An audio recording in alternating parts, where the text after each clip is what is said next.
Welcome to the PCN Capitol Preview. I'm Francine Schertzer. Today we'll talk about the State House agenda.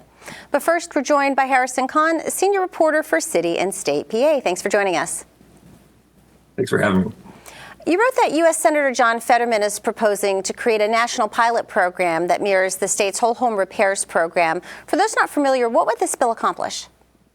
This bill would kind of create a national pilot version of the state program that was passed a couple of years ago in the State House.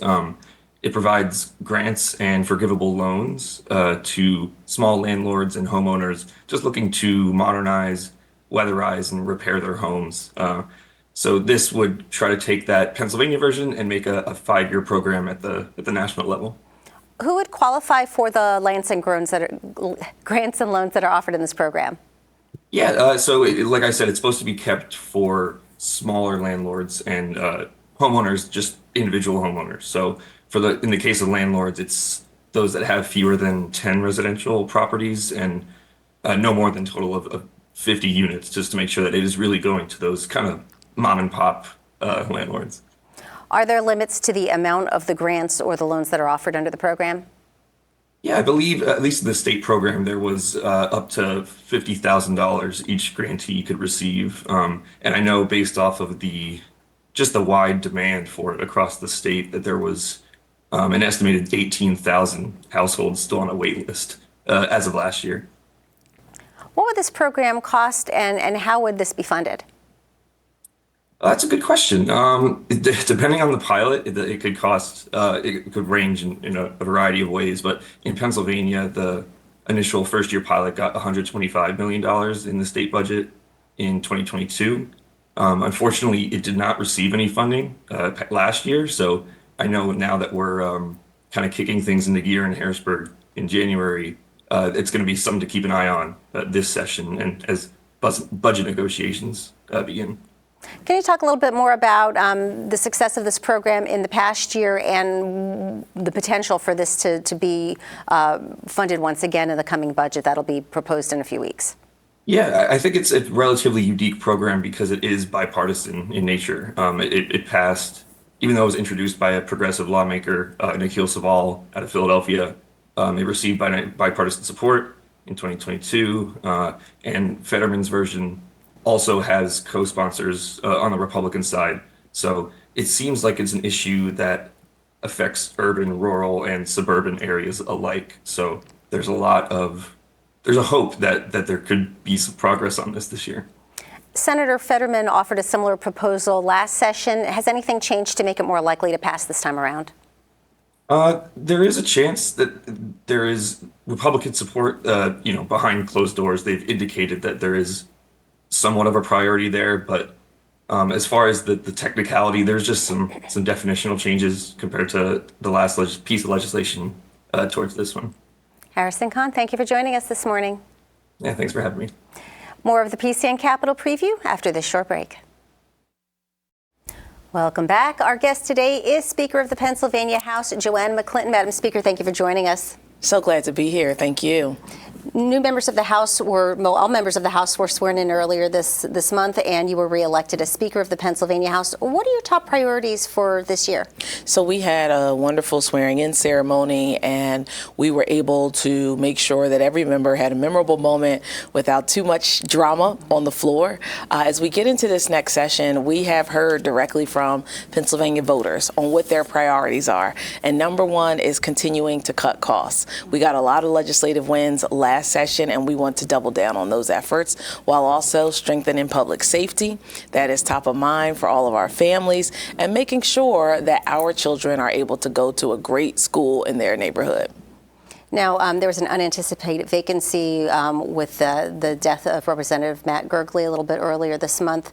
Do you anticipate that there'll be any disruptions in the House's ability to operate between now and the special election that will take place in March? Well, first and foremost, I continue to pray every day for Holly Gergely, Mason, and Jared.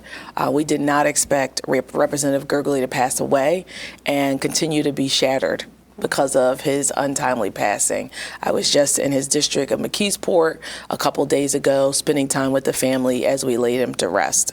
The special election for that community will be on March the 25th, and we will continue to operate as scheduled every single session day, and our budget hearings will start in a few weeks. They will happen in the Appropriations Committee, and that community of Allegheny County will get another candidate on each side to run and compete so that we can have a full complement to our House. Now, as you'd mentioned, there are some rules changes that have taken place on swearing-in day as well. Can you explain the rules change in particular and how it will address a partisan tie, basically, in the House until that special election occurs? Absolutely. So we were able to get a great agreement from the good gentleman from Bedford County, not Bradford. Let me correct myself. Representative Topper, who is the majority leader or the minority leader for the Republican caucus, to agree with our majority leader, the good gentleman from Montgomery County, Matt Bradford, that we remain in the majority because we won in the last general election of 2024 of November. Governor Josh Shapiro is anticipated to make his third budget address a week from tomorrow. What do you hope to hear in his speech? We look forward to hearing from the governor the list of accomplishments. We got together, as he likes to say, we previously were the only divided legislature. That's not true anymore. Some other states have joined him in that naming. But in addition to our accomplishments, the governor is going to talk about his goals. These are the last 2 years before his reelection, the first time he'll step up to the plate after Pennsylvania in November went so red. And he's going to be bold, but he's also going to continue to be practical. And that's what I love about Governor Shapiro. He has good ideas, but he recognizes that we have to build camaraderie and also common ground amongst our ranks so that we can get these ideas from his profile template for his speech to legislation over to his desk, and of course, come June, through the budget vehicles and the bills. Pennsylvania is expected to face a deficit in the coming years. Are there any particular areas that you would either support cuts or new revenue generations? So cuts is not anything that we are trying to do. We just were able to finally put record funding in public education, and that's really incremental change because Pennsylvania's Constitution tells us as lawmakers we should be funding the schools. But for too long, the burden's been back home on taxpayers. This district that I serve in Delaware County, for instance, Yeadon and Darby boroughs, they have had high school taxes because we at the state level haven't been making our fair share. So what I look forward to doing is increasing revenue. There have been some great ideas from my friends in the Senate Republican caucus to legalize and regulate skill games. There are ideas out of the Republican caucus and Democratic caucus in both chambers to talk about what legalizing marijuana looks like in the Commonwealth of Pennsylvania. How does that help our farmers? Farming is the top industry in our Commonwealth. What can we do that's innovative to bring more money so that we can continue to fund and invest in our future? What would you like to see happen with the rainy day fund? Should that be included to help plug the hole? Well, there's no hole yet. So that's the good news. We can get through this budget with no hole and the next one. But if revenues begin to fall, and of course we have no crystal ball to see what will happen, we'll have to make sure that particularly in 2025, when there is not yet money left or a shortfall of money in the bank, that we create new ways to make money. So by the time there could be a shortfall, we are prepared for that day. As you mentioned, we have a divided legislature. What needs to happen to come to a compromise? Are there things that perhaps you've learned or areas that you see as perhaps bargaining chips to help get to a compromise perhaps easier this year? Oh, yeah. So it takes work every year, no matter where we start, if we're worlds apart or even if we just have a few things. The big ideas are that we were able to do so much last time, from cutting taxes for senior citizens to investing in public schools, as I've already said, is coming together. What we had as the biggest challenge in 2023 and 2024 was that we were very new leaders. The Senate had new leaders in the Republican majority, and it was our first time working together. So the novelty and the development of a relationship certainly will bring us to a on-time budget. I'm going to go ahead and say it. Now, as you brought up a moment ago, the issue of school funding, public schools received over $1 billion more in this past budget. Do you anticipate that we'll be able to provide additional continued growth in this coming year? It's not even an anticipation. It's something that the courts have told us we have to do. For those who are watching at home and don't know, there were several school districts across Pennsylvania, from rural communities and urban communities alike, that said, hey, you've been shortchanging us for years. What's this about? It took about 10 years to get a decision out of our appellate court, and the Commonwealth Court told us, this is unconstitutional. This is not fair funding. You have to do better. So it's not even what are the decisions or what are the options. We will comply with the Commonwealth Court decision. These folks are not going to have to spend 10 more years back in court. We're going to do the right thing. In addition to growing funding, are there other changes that are being called for regarding our education? Well, in addition to changing the funding, we look forward to making sure that there are practical, great ways to improve student experiences. So what does that mean? Perhaps that means internships for high school students. We want to talk about how our young people can be ready not only for the college experience, but also the workforce experience, perhaps serving our nation in one of the armed forces. We have to present every single option to our youth, and we've got to make sure that they're not just using social media to dream big, but that they have people locally in their communities coming into the schools, telling them what types of options are available so that they can dream big and actually step into the future prepared. Spotlight PA had recently reported that the state's considering an application for a cyber charter school that would be strongly driven by AI instruction, and there'd be a core 2-hour educational portion. Do you anticipate that the state government will reconsider the rules that are guarding and guiding cyber charter schools in particular? Well, the first thing we have to look at is the funding. The way we can better fund all of our schools is make sure there's not one school system that's taking much more than they need. And unfortunately, they don't have the same costs because they don't have buildings and light bills and heating bills and school transportation costs, but our funding formula allows them to get the same amount of money as traditional schools. So we have to address that, and hopefully in this budget we'll be able to. Can you also talk about oversight, both of cyber charter schools and charter schools, and is there a difference between the two, and what would you like to see happen regarding oversight in particular? Well, the good thing is where I am living in the city of Philly, we have some schools that just do tremendously well, and we should make sure that the innovation that they implement in the classroom can spread and grow, and that they have an easier way to expand their schools and their educational experiences for children.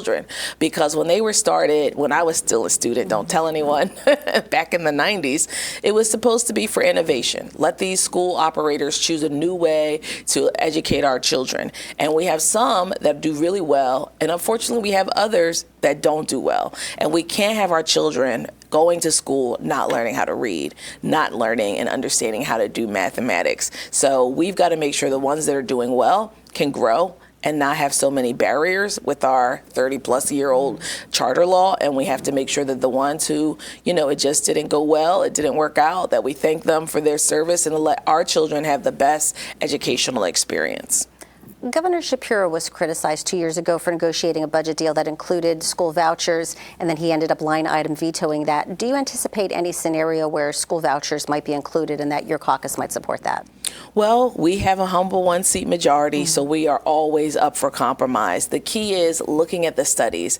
And in states like Texas, Florida, other states where they have legalized these things, they have not shown student growth. I was just talking about student performance, and previous to that, student achievement, to be able to leave a classroom and do well. We want what works well, and if we've seen that they have not worked by giving families an actual voucher, then that is something we should not follow. But the good news is we have lots of school choice in Pennsylvania. Right in my district, there are lots of schools of faith. I attended a Christian academy for a long period of my education, and these schools of faith, they get tax credit dollars from our budget every year. It has grown every year exponentially. So I look forward to making sure that the programs we have in existence already, like the Opportunity Scholarship Tax Credit, which is for children who are in lower performing schools and whose families have certain income guidelines, that those programs expand so that children and their parents get to be able to say, this is where I want my child to be, right in the neighborhood. If school vouchers were intended to help kids, particularly in economically disadvantaged areas, such as the School District of Philadelphia, why have particularly Democrats who represent those districts typically opposed school vouchers? Because we don't even have enough schools for Philadelphia's 200,000 children to attend. Where are they? I mentioned there's some schools in my district. We have Muslim academies, Christian academies, Catholic schools, so on and so forth. They are limited in the number of seats that they have. There is not one person saying, I've got a district with seats for these children in Philadelphia to come to my private school. It doesn't exist. And unfortunately, selling people a fake promise is really bad politics. Let's shift our focus a little bit and talk about higher education. What are your expectations for higher education, both for state system schools as well as for the state relateds? So this is our opportunity to grow the programs that worked. We just implemented in the 2024 budget a student teacher scholarship or stipend so that those who are studying education, and we know we have a shortfall of teachers every single generation, things change. And we're not seeing educators right now making the 30-year commitment that some of our parents did that are teachers are retired now. So we want to make sure that we expand that opportunity for Pennsylvania college students who are studying education to get the stipend. It is a game changer. I worked 2 and 3 jobs in college and law school. But if you are an education major, you have to do a lesson plan. You have to be in a classroom when you are not in college in your courses. So we want to grow the programs that work, and we want to make sure that this generation of students studying is not settled down with debt. Can you talk a little bit more about the student teacher stipend program and how well utilized it was in its initial use of it, and the anticipation of whether or not more funding will come for it in the future? Well, it is something that I'm going to have as a priority into this budget, that we can expand it, continue it, grow it, because it was an overwhelming request of applications. And as we visited, particularly the state system schools over the fall, we got excellent feedback on thank you for finally doing this. It is something that we need, and districts all over the Commonwealth need to have teachers stay here in Pennsylvania. We don't need them moving to Jersey, Ohio, New York. We want them to stay here and teach our children, and to not be able to say that they had to, such a rough side up the mountain that when they finally get into school, it's something that they cannot make a commitment. And we look forward to seeing that change, that trend of having a shortage change here in Pennsylvania. What more can be done to entice students to become teachers? Well, it's something we should talk to them about. I got to speak to 3 5th grade graduations last June, and I just started asking, who here wants to be a teacher? And in some of those graduations, the children were like, and I told them, I said, in 2036, I did the math, I'm guessing now, I said, you can come back in this building and you can run the classroom. And the eyes got big and the ideas got in minds. So it's something we have to talk to our children about. Many times when we're asking them about what they want to do, they're not always thinking, I can actually be a teacher. I can work with children like me. Let's shift our focus once again. Earlier in the program, you had mentioned the governor's expected to call for legalizing recreational marijuana. Do you support this initiative? Absolutely. What kind of revenue do you anticipate it could bring into Pennsylvania, and how would you like to see that used? Well, it varies. If you look at places that have been doing it for a long time, like Colorado, you've seen millions and millions of dollars come in every single year. It's a big hit with visitors to the state, tourists. And then I think, as I said, I live in Philly. When I'm on 95 in Philly, there are billboards telling me to go to either Delaware or New Jersey to go and, purchase legal marijuana, which is not right. So we've got to say, if there is an interest in this Commonwealth, we don't want our residents going to other places when we can figure out a way to do it that is fair, that provides opportunity for small businesses, that supports our farmers' growth, and will allow us to have a new stream of revenue. Do you think that helps the argument and to move the bill forward, having that? I think all but West Virginia, I believe, have it legalized at this time. Absolutely. We have to see where the nation is going, and we don't want Pennsylvania to ever be far behind. How do we address the criminal justice piece of that? How would you like to see that included? Well, as a former public defender, it is very important that we continue to grow on second chances, third chances, whatever is necessary for people to get a fresh start. When you think about the fact that criminal records hold people back, not only from employment, but also housing. I was able to host an expungement fair in my district in Darby Borough on Martin Luther King Day.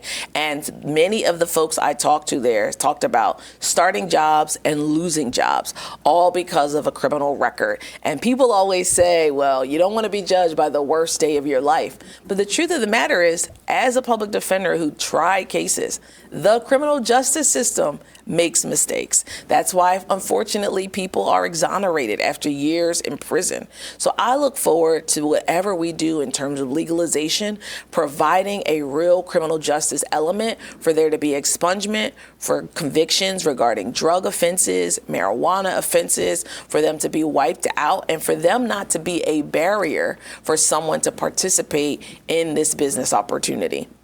Bills to legalize marijuana have been brought up bipartisanly, both in the House and the Senate. What have been the sticking points in the recent sessions?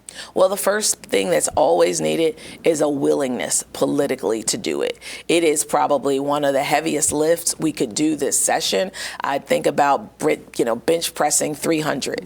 We're not going to bench press 300 just to let the Senate look at those dumbbells and say, oh, that looks too heavy. So we're going to have to get into a place like we did with medicinal marijuana. And during that time, I was staff for my senator. It takes staff from the legislative leaders' offices, Republican, Democrat, Senate, House, to work on a compromise so that everything is fully baked. No surprise in the middle of a cake, no whipped cream missing, no butter missing. We've got to sit down with the ingredients and figure out where we can get the compromise. Once that is sorted out, then either the Senate sends us the bill or we send them the bill. But we're not going to just get it. And I get a lot of criticism on social media. You haven't sent the bill. It's like we sent over 400 and only 100 became a law. At some point, we can't keep showing our muscles. We need agreement. So I hope that this is the year, 2025, where we can get that compromise. Since you referenced when medical marijuana was first legalized, have you seen a change in the sentiment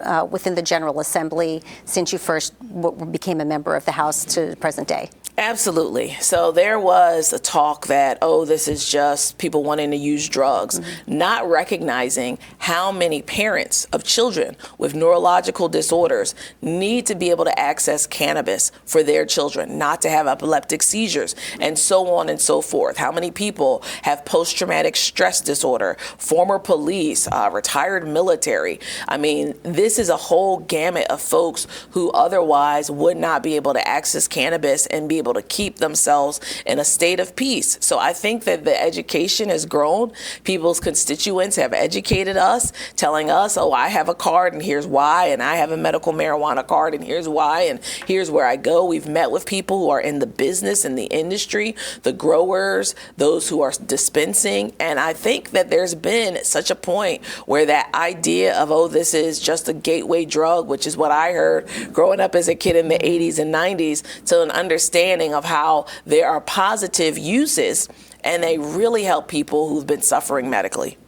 Agriculture is the #1 industry in Pennsylvania. What role should our ag department have if recreational marijuana is legalized? Well, we need to make sure that Pennsylvania farmers and people who would like to create marijuana farmers that live in Pennsylvania are given priorities. So many times with industries as big as these, folks who've been in New York and Connecticut and Colorado, who are billion-dollar organizations, they take all the change. What about the little guys? There are people who are aspiring entrepreneurs or folks who already have farms or people who've been working on it that would like to participate. So we have to make sure there's a preference. When I go to the farm show, we have a little lapel pin. It says PA Preferred. We need to have a PA Preferred program for those who live in the Commonwealth of Pennsylvania so that the big guys are not trying to take all the profit for themselves. We'll continue our discussion in just a moment, but first we're going to take a brief break and look what's coming up on PCN. Pittsburgh Mayor Ed Gainey will be the guest at today's PA Press Club luncheon. That's live at 12:30 today, and if you miss it, the program re-airs later today at 6 p.m. Tomorrow on the PCN Capitol Preview, we'll focus on agriculture. Lizzie Bailey from the Pennsylvania State Council of Farm Organizations, Nathan Tallman from the Pennsylvania Cooperative Potato Growers, and Martha Ebersole, formerly of the Pennsylvania State Association of County Fairs, join us tomorrow live at 9 a.m. Representative Ed Nielsen joins us on the issues this week to discuss digital data security. He's on Wednesday night at 7:30. This week on Journalist Roundtable, our guests will be John Cole from the Pennsylvania Capital Star, Jillian McGoldrick from the Philadelphia Inquirer, and Linda Stein from the Delaware Valley Journal. That's Thursday night at 7 o'clock. City and State PA Magazine is bringing together decision makers and policymakers for the annual PA Healthcare Summit. We'll have that for you on Friday at 4 p.m. The top cheerleading teams from across the state meet at the PIAA Competitive Spirit Championships in Reading, PA. You can watch that on Friday live beginning at noon. The public affairs coverage you watch on PCN TV is now free online. Go to PCNTV.com and check out our streaming service, PCN Select. PCN is Everything Pennsylvania. We're a 501c3 nonprofit television network that relies on viewers and donors like you to help support us. To make a donation, visit PCNTV.com. Now we're joined by Speaker Joanna McClinton. We had talked a moment ago about some of the governor's anticipated budget proposals. One of the issues that you had mentioned was regulation and legalization of skills games. For those that are not familiar, can you explain the difference between skills games and the games that somebody might play at a Pennsylvania casino? Absolutely. So when you go into a casino, our Pennsylvania Gaming Board has regulated and approved and consistently checks to make sure that everything at the casino is in full compliance, that all the rules for what allow you to gamble in Pennsylvania are being followed, and that there are no mishaps and nothing is happening. No one is taking your money in an unscrupulous way. I mean, there are rules regarding how many times someone plays before they win.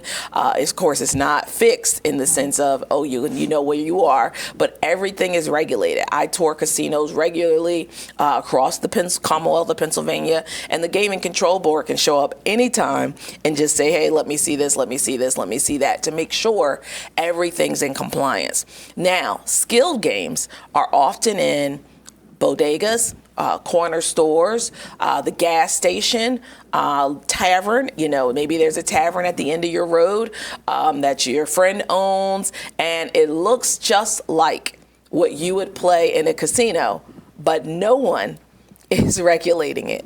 No one is checking to make sure, no one from Pennsylvania. Now, of course, the people who own it, maybe they have some system, but the Commonwealth, the state government is not in there checking to make sure that they're following everything, crossing the T's, dotting the I's, because they have been in a space that the courts have even said it's up to the General Assembly to make a law and regulate it. Now, in addition to them not being regulated, we are missing out on a lot of money. Casinos, they pay about 50% of what they make to the state government so that we can fund the schools, pave the roads, pay our bills all across the Commonwealth of Pennsylvania. But the folks operating skill games, while the business owners keep you coming, sometimes they have a chair like the one I'm sitting in to keep you in that gas station. If you're at the tavern, of course, it's already a place where you're getting food and something to drink. And unfortunately, while that might be a fun and great experience, we in Harrisburg are missing out on what should be some revenue from those games, because you're spending your money. The business owner is getting paid for having the game there, and the person who makes the game or regulates it coming in and out, they're getting lots of money by making sure that it keeps working. Do we have any sense of what that financial impact skills games are having on the casino operators? So at this point, there is not one. Every single time you've talked about different ways for people to gamble. There was a big debate the year, it escapes me, I want to say around 2017, on video gaming terminals, which are now at truck stops and at airports. And casinos said, hey, we're going to shut down. They have not shut down. They've not had to lay people off. So many times casinos see competitors as something that say like, hey, we're not going to be able to stay open. But these skill games are already happening. that's why I said, you go to the gas station right here in Harrisburg, you'll see people sitting there playing them, and you don't see the casino saying we're closed down. So they can both operate safely, but what we need to do is implement protocols to see how can we benefit from them and anticipate what the revenue could be. I don't have a number today, and most importantly, make sure that it's safe, that no one's getting skimmed, that the state Pennsylvania Gaming Control Board, just like it does in casinos, has an eye in making sure that you are having not only a fun experience, but one that is actually within the law. How do you determine what the appropriate level of taxation should be for skills games? Well, that'll be compromise. Where do we find the common ground? My good friends in the Senate, the Madam President, Senator Ward, and Leader Joe Pittman, they put out a co-sponsorship memo. And for those who don't follow it closely, it's all good. That is just, hey, I'm going to write a bill soon on this issue. So they did that. The first week we were having swearing in. So I don't have the numbers because I haven't seen them, but I anticipate that this year, before the budget, they are going to send over to the House a bill, and we are going to see within our caucus where do we have the support for that bill so that we can get it from a bill to Governor Shapiro's desk. Let's shift our focus now. Another issue, transportation funding. In last year's budget, lawmakers provided over $80 million in one-time funding for mass transit, and then Governor Shapiro transferred $153 million additional funds to SEPTA. Why are mass transit agencies, not specifically just SEPTA, but statewide, why are they having such a financial difficulty? Well, we know that during the pandemic, so much shifted. Some people work from home and still work from home. Other people, like in the city of Philly, just the municipal employees, they're suddenly back to work. So that dip in ridership did not change some of the fixed costs for keeping the Port Authority in Allegheny County running and making sure that even if it was only 3 people on the bus, that the bus was there and available. And of course, the folks who are working, just like anybody else, after time, they're like, hey, we need a raise too. So the costs continue to soar for our transportation companies, and we at the state level need to better fund them so that we have stability. The most scariest situation for just me personally, my mother has a home health aide. And the home health aide told me when there was talk of a strike, it was looming like a couple days away. I'm not going to be able to make it because unfortunately, ride share and I don't have a car, I don't drive, I'm just not going to be able to make it. So you're going to have to figure out what you'll do on the time when I'm supposed to be here. And there's so many people like that rely on public transportation to get to work, that rely on public transportation to get to the doctor's office, that rely on public transportation to get to the school. We were just talking about schools. Everyone doesn't go to the school at the end of their block. Some children get on the bus and have to ride an hour or hour and a half, sometimes 2, take 2 buses to be able to get to the school that their parents chosen. How do you balance providing transportation funding for mass transit agencies versus infrastructure needed for roads and bridges, perhaps in more rural communities? So it's definitely a balance. And the good news is that we've been able to do it, and we've been able to manage both. PennDOT, they have record numbers on the number of bridges that they've repaired, roads that they have enhanced and made improvements on, and making sure that we're not known as Pothole Pennsylvania. That is important. I hate when people say, I know when I got to Pennsylvania. So we have continued work to do on that front. But at the same time, we've also got to make sure that the economic engines that are in many mass transit places, not just the big cities, also in the Lehigh Valley, in the city of Allentown, the smaller cities like Reading, smaller cities like Harrisburg, people need to be able to get back and forth to work. Everyone doesn't drive. And we need to make sure that there is no time when it looks like they're going to have to pull a plug on their services, because that will, of course, handicap our workforce and those going to the doctor and the children going to school. What kind of solutions are being considered right now to increase transportation funding money? So basically, we want to change the way our sales tax is used. We want to give the local authorities the ability to tap into a little bit more revenue. So we wouldn't even be paying the money. We would just be changing the law so that local municipalities like Philly and the counties around it, where that benefits so greatly from SEPTA, would be able to say, now we have another percentage that we can access just for mass transit funding. And we at the state level have to authorize that change. And that would actually open up and unlock lots of money so that these mass transit agencies can have stability and they can stay with their doors open and keep getting us from place to place. What have you heard from the Republican-led Senate specifically on that proposal? So we look forward to working with them. We weren't able to get anything done in this last budget cycle or this last session, and that was a big moment of disappointment because we all want to be able to go home and say, and here's another problem that we solved. Notwithstanding last session's failure, we stand at the door, ready, willing, able, and looking forward to seeing where the compromise can lie so that we can get this taken care of. Another issue we haven't discussed yet is the minimum wage. The governor is again expected to call for an increase in the minimum wage. Former Governor Wolf had called for it in all 8 of his budget addresses. What do you think it finally takes to push this across the finish line?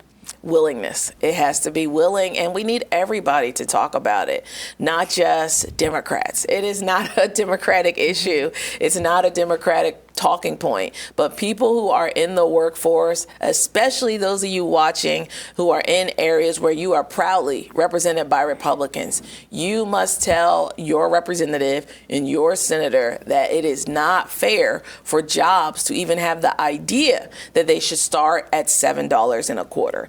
Given how much everything costs, from gas to eggs, it is unacceptable to rent. It's not right. But most importantly, we have to also make sure that folks know that every state around Pennsylvania has a higher minimum wage, including Republican stronghold West Virginia, including Republican state Ohio. We have got to get with the times. I heard a lot of debate from the Republican caucus on the floor of the House. They said, nobody makes this anyway. Well, if that's the case, let's change the law to make sure no one makes it. Who are typically the minimum wage workers? Can you refute the argument that they're all 16-year-old kids in fast food? Oh, yes. We have a study from the Pennsylvania Budget and Finance Group that shows 1 million women who are heads of household raising children are the lead adult making a minimum wage job. We're not talking about summer jobs at the theater serving popcorn. Would you like more butter? We're talking about people who have children to feed and have the responsibility of keeping a roof over their family's head. And so when you think about what it is, it's also a woman's issue. It's a gender issue. It's an issue of making sure that workforce sees everybody and respects their hard work, whether you're talking about folks working at a hotel, taking care of a room so that you can check in and you can have a good time with your family, your loved ones. These jobs are hard work. And if you are going to be paid less, you also often are working another low-wage job. So I just finished a documentary talking about how folks working at fast food chains are not all children. They're not all teenagers. And there's a lot of pride and dignity in the work. And there are some operators of these places that pay their employees higher. But then there are others who say, well, I don't have to because the law says I've only got to pay you $7.25. And these organizations are making so much money by the continual purchasing that we do. We're not talking about organizations that can't afford to do it. What level would you like to see minimum wage set at? Whatever we can get the Senate to agree on. I mean, it's just about raising it at this point to show our constituents we have dignity in your work. We respect you. You shouldn't make $7.25. Here's what it should be. Being that many jobs, particularly I'm going to pick on fast food places once again, which had traditionally paid minimum wage, are now paying $15 and $16 an hour. How do you determine what that rate should be?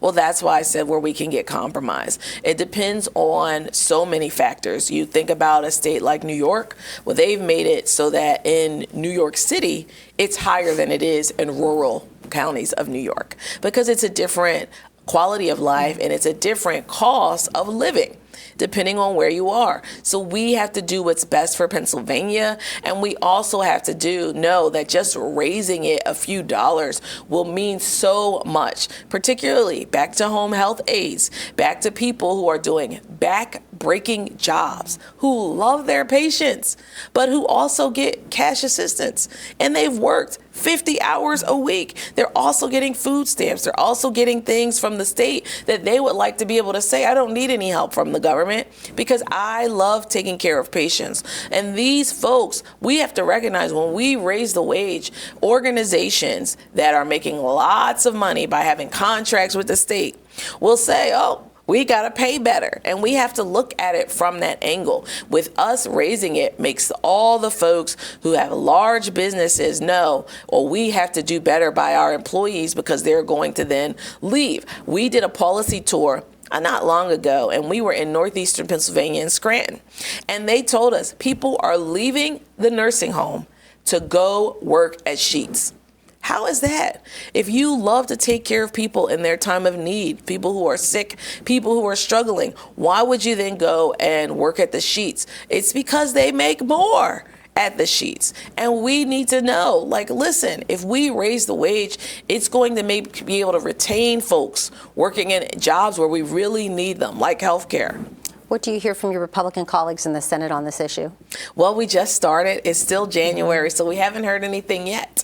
But we definitely look forward to being able to compromise because I remember speaking, and she won't mind me saying it, Madam President, whatever you have the votes for, that's what the number will be. You know, we would love it to be high, but we live in reality. We live in the reality of we have a one-seat majority in the State House, and the Senate Republicans are in charge in the State Senate. So we want to get to compromise because, like I said, just raising it, changing the law will send messages to every corporation that has the ability to pay better but chooses not to do so. How do you respond to arguments that increasing the minimum wage would hurt small businesses?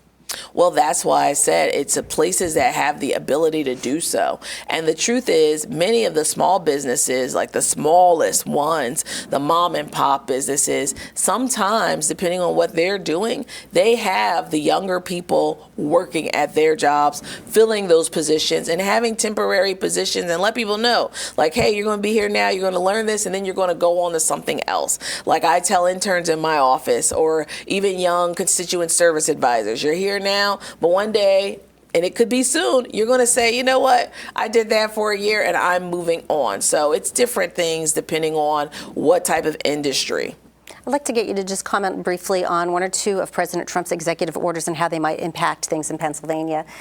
First one, his executive order targeting diversity, equity, and inclusion programs. Does Pennsylvania currently have statute in place that can continue to provide these protections?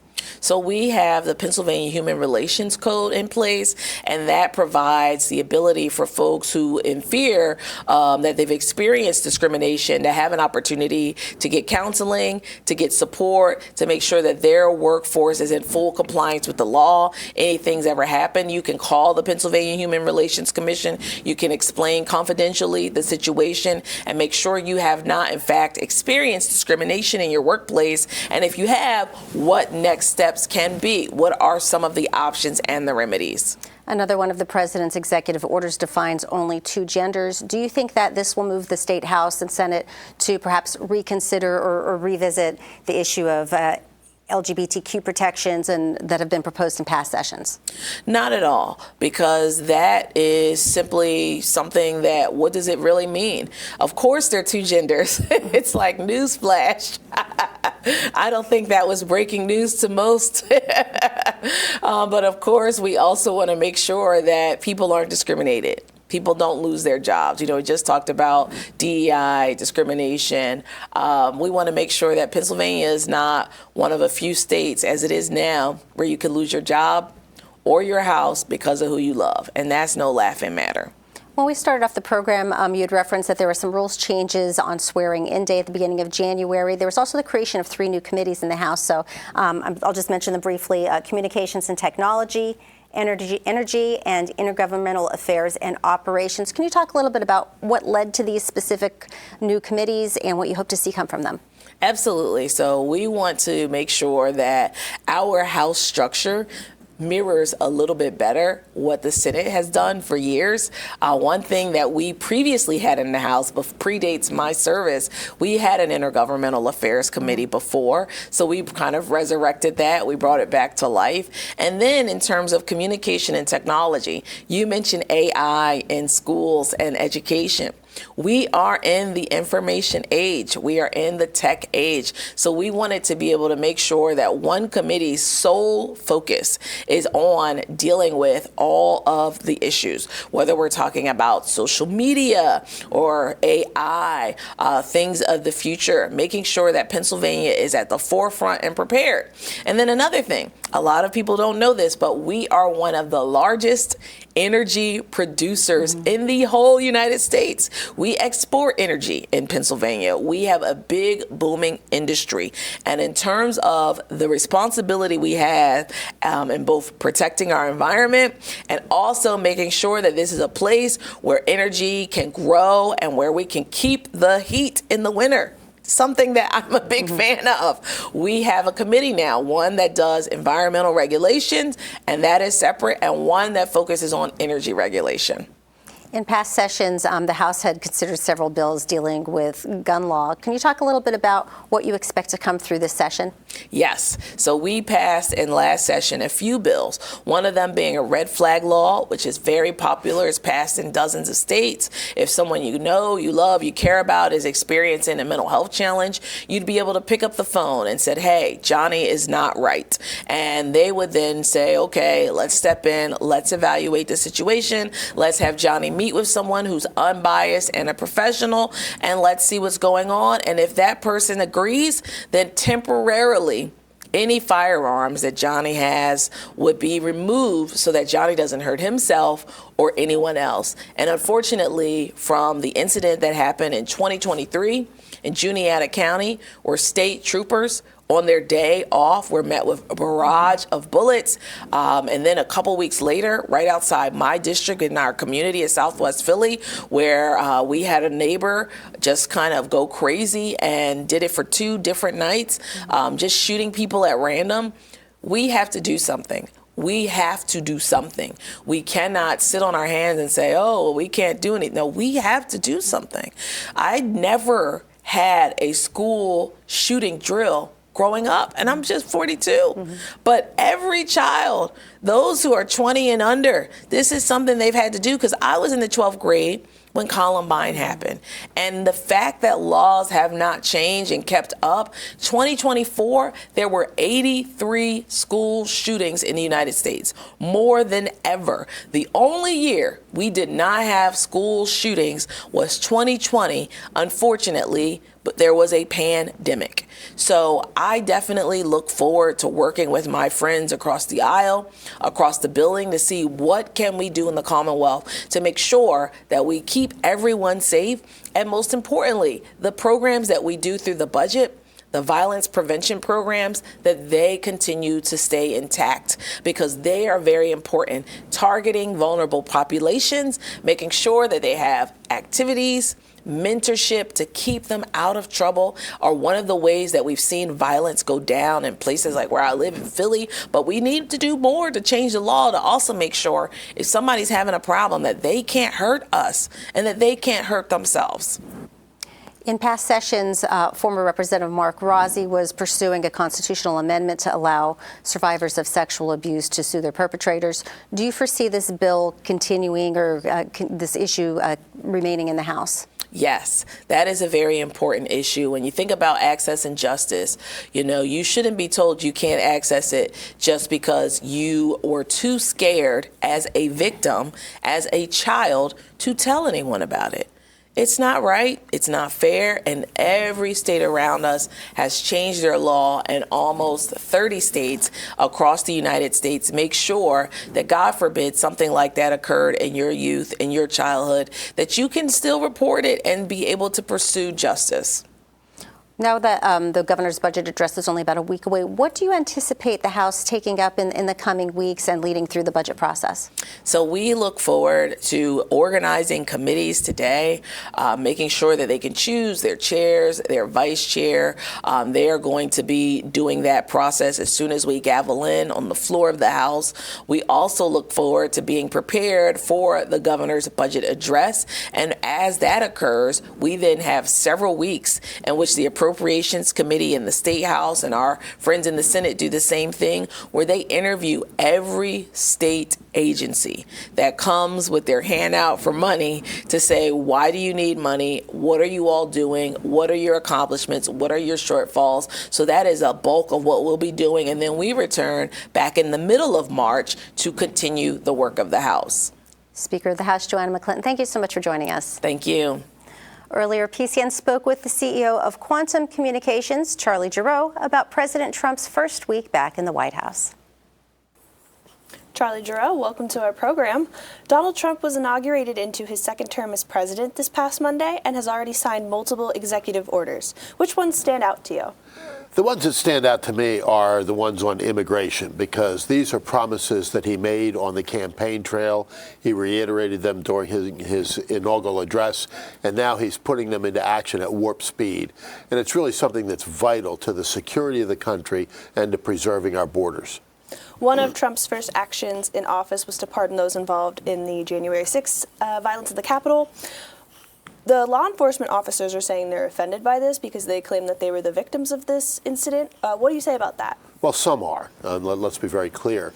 But this is something, again, that President Trump said he was going to do. He promised that he would do it along the campaign trail, and then he did it. Many of these were commutations for people who had already served terms, and some of them were for pardons of folks that had been in prison but hadn't yet even had a trial. Unlike what Joe Biden did on his way out the door, where he made pardons that he promised he wouldn't make prior to January 20th. Trump also, as part of his immigration policy, said he would potentially end birthright citizenship, though a judge blocked that, calling it unconstitutional. Why would he want to end that? There's a real question about these folks who deliberately come into the country to have children, illegally come into the country just to have children so that they are, under the current law, citizens of the United States. The 14th Amendment is really interesting because it's very clear that if you're a naturalized citizen or born here, you're a citizen. But the second clause says, subject to the laws of the United States. And there's an open question, and this is going to be litigated, I'm sure, as to whether or not folks who come here illegally are subject to the laws of the United States. President Trump also appointed Tesla founder and ex-owner Elon Musk to the head of the Department of Government Efficiency. What would that department do? The Department of Government Efficiency is going to be a really exciting new piece of the federal administration. I think it harkens back to the Grace Commission of J. Peter Grace under the first term of Ronald Reagan, where they were tasked with sorting out, hunting down inefficiency, waste, and mismanagement, and basically just giving the taxpayers a much better bang for their buck. What benefit does President Trump see to having somebody like Elon Musk in his inner circle? Well, having a genius in your inner circle never hurts, but having somebody who not only has the intellectual firepower, but also the personal abilities of Elon Musk is a real plus. And Donald Trump has surrounded himself with people who are better at what they do than him. That's the mark of a true leader. Lastly, what are some other campaign promises that President Trump made that you're looking forward to seeing him enact as he takes his second term? Well, there are several, one of which relates specifically to Pennsylvania, and that is unleashing our energy potential. It had been stifled under the Biden administration for a variety of different reasons and in a variety of different ways. Donald Trump is saying, as a mantra, drill, baby, drill. But here in Pennsylvania, it's taking that gold that's under our feet and utilizing it in the best ways possible to lower energy costs for consumers, to provide for the power that's needed for AI, to reestablish our manufacturing base, and to all the things that are going to improve our economy and our way of life. The energy piece is something I'm really, really excited about. Charlie Giroux, CEO of Quantum Communications, thank you for your time. It's great to be with you. That concludes today's show. The PCN Capitol Preview returns tomorrow to discuss agriculture with Lizzie Bailey from the Pennsylvania State Council on Farm Organizations, Nathan Tallman from the Pennsylvania Cooperative Potato Growers, and Martha Ebersol, formerly of the Pennsylvania State Association of County Fairs. That's tomorrow morning live at 9 a.m. I'm Francine Schertzer. Thank you for watching.